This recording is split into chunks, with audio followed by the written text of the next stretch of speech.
Matthew 27. Jesus brought before Pilate. When morning came, all of the chief priests and the elders of the people conferred together against Jesus in order to bring about his death. They bound him, led him away, and handed him over to Pilate, the governor. The suicide of Judas. When Judas, his betrayer, saw that Jesus was condemned, he repented and brought back the 30 pieces of silver to the chief priests and the elders. He said, "I have sinned by betraying innocent blood." But they said, "What is that to us? See to it yourself." Throwing down the pieces of silver in the temple, he departed, and he went and hanged himself. But the chief priests, taking the pieces of silver, said, "It is not lawful to put them into the treasury, since they are blood money." After conferring together, they used them to buy the potter's field as a place to bury foreigners. For this reason, that field has been called the field of blood to this day. Then was fulfilled what was spoken through the prophet Jeremiah, and they took the 30 pieces of silver, the price of the one on whom a price had been set, on whom some of the people of Israel had set a price, and they gave them for the potter's field, as the Lord commanded me. Pilate questions Jesus. Now Jesus stood before the governor, and the governor asked him, "Are you the king of the Jews?" Jesus said, "You say so." But when he was accused by the chief priests and elders, he did not answer. Then Pilate said to him, "Do you not hear how many accusations they make against you?" But he gave him no answer, not even to a single charge, so that the governor was greatly amazed. Barabbas or Jesus? Now at the festival, the governor was accustomed to release a prisoner for the crowd, anyone whom they wanted. At that time, they had a notorious prisoner called Jesus, Barabbas. So after they had gathered, Pilate said to them, "Whom do you want me to release for you, Jesus Barabbas, or Jesus who is called the Messiah?" For he realized that it was out of jealousy that they handed him over. While he was sitting on the judgment seat, his wife sent word to him, "Have nothing to do with that innocent man, for today I have suffered a great deal because of a dream about him." Now the chief priests and the elders persuaded the crowds to ask for Barabbas and to have Jesus killed. The governor again said to them, "Which of the two do you want me to release for you?" And they said, "Barabbas." Pilate said to them, "Then what should I do with Jesus, who is called the Messiah?" All of them said, "Let him be crucified." Then he asked, "Why? What evil has he done?" But they shouted all the more, "Let him be crucified." Pilate hands Jesus over to be crucified. So when Pilate saw that he could do nothing, but rather that a riot was beginning, he took some water and washed his hands before the crowd, saying, "I am innocent of this man's blood. See to it yourselves." Then the people as a whole answered, "His blood be on us and on our children." So he released Barabbas for them, and after flogging Jesus, he handed him over to be crucified. The soldiers mocked Jesus. Then the soldiers of the government took Jesus into the governor's headquarters, and they gathered the whole cohort around him. They stripped him and put a scarlet robe on him, and after twisting some thorns into a crown, they put it on his head. They put a reed in his right hand and knelt before him and mocked him, saying, "Hail, King of the Jews!" They spat on him and took the reed and struck him on the head. After mocking him, they stripped him of the robe and put his own clothes on him. Then they led him away to crucify him. The crucifixion of Jesus. As they went out, they came upon a man from Cyrene named Simon. They compelled this man to carry his cross. And when they came to the place called Golgotha, which means place of a skull, they offered him wine to drink, mixed with gall. But when he tasted it, he would not drink it. And when they had crucified him, they divided his clothes among themselves by casting lots. Then they sat down there and kept watch over him. Over his head they put the charge against him, which read, "This is Jesus, the King of the Jews." Then 2 bandits were crucified with him, one on his right and one on his left.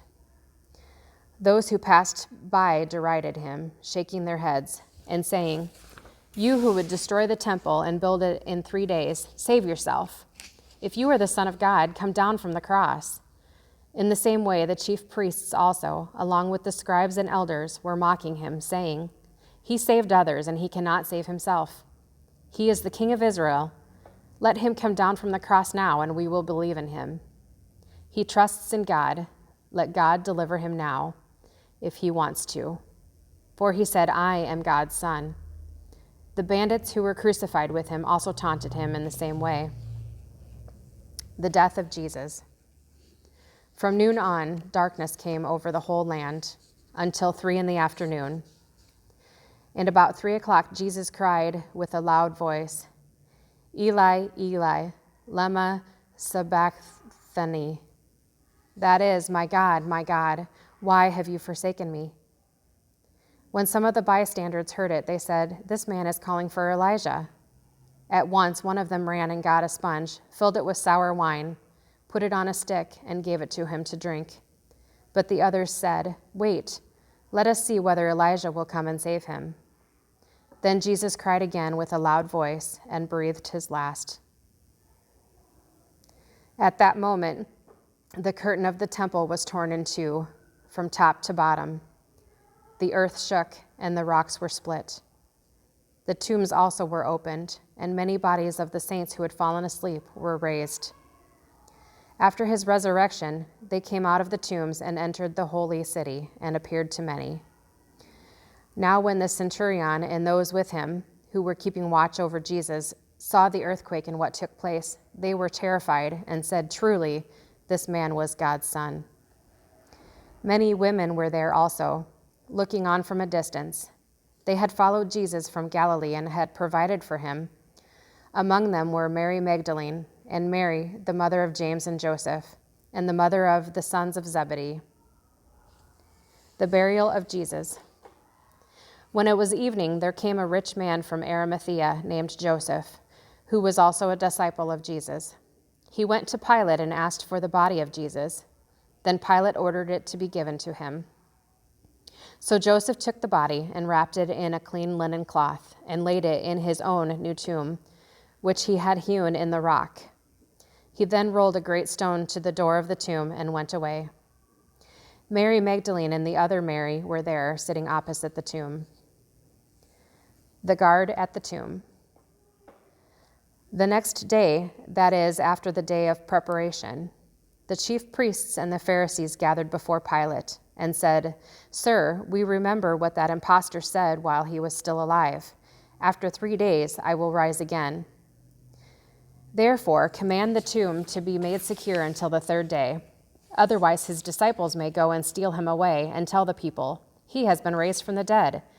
And the last deception would be worse than the first."